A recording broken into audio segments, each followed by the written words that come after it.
नमस्कार, मैं हूं आपके साथ आयुषी गुप्ता। अमेरिका अब H1B वीजा के लिए $1 लाख यानी करीब 88 लाख रुपए एप्लीकेशन फीस वसूलेगा। राष्ट्रपति डोनाल्ड ट्रंप ने शनिवार को व्हाइट हाउस में इस ऑर्डर पर साइन किए हैं। अब तक H1B वीजा की एप्लीकेशन फीस 1 से 6 लाख रुपए तक थी। इसके अलावा Trump gold card, Trump platinum card और कारपोरेट गोल्ड कार्ड जैसी सुविधाएं भी शुरू की गई हैं। ट्रंप गोल्ड कार्ड 8.8 करोड़ कीमत व्यक्ति को अमेरिका में अनलिमिटेड रेजिडेंसी हमेशा रहने का अधिकार देगा। अनलिमिटेड रेजिडेंसी में नागरिकों को सिर्फ पासपोर्ट और वोट देने का अधिकार नहीं मिलता, बाकी सारी सुविधाएं एक अमेरिकी नागरिक की जैसे मिलती है। यह प्रक्रिया उसी तरह होगी जैसे ग्रीन कार्ड के जरिए स्थायी निवास मिलता है।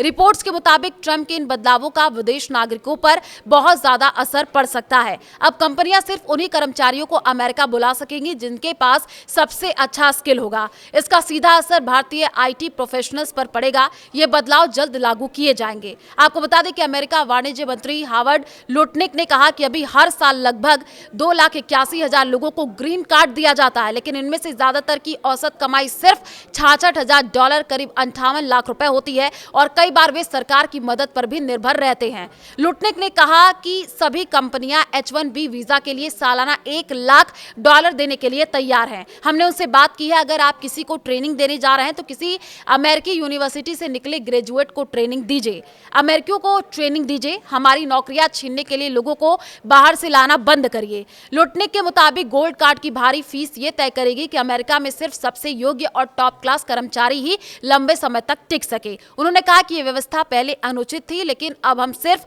उन्हीं को लेंगे जो वाकई बहुत काबिल हैं। लुटनिक ने कहा कि ये गोल्ड कार्ड अब तक चल रहे EB1 और EB2 वीजा की जगह लेगा।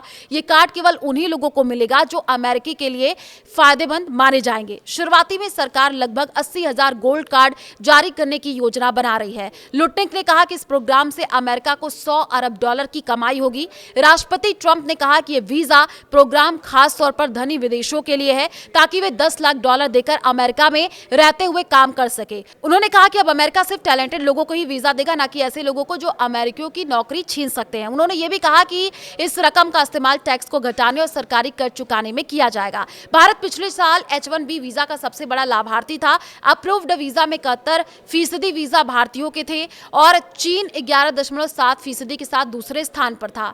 भारत की आईटी टेक कंपनियां हर साल हजारों कर्मचारियों को H1 वीजा पर अमेरिका भेजती हैं। हालांकि अब इतनी ऊंची फीस पर लोगों को अमेरिका भेजना कंपनियों के लिए कम फायदेमंद होगा। 71% भारतीय H1B वीजा धारक हैं और ये नई फीस उनके लिए बड़ा आर्थिक बोझ बन सकती है। खासकर मिड लेवल और एंट्री लेवल कर्मचारियों को वीजा मिलना मुश्किल होगा। कंपनियां नौकरियां आउटसोर्स कर सकती हैं, जिसके लिए अमेरिकी में भारतीय पेशेवरों को अवसर कम होंगे।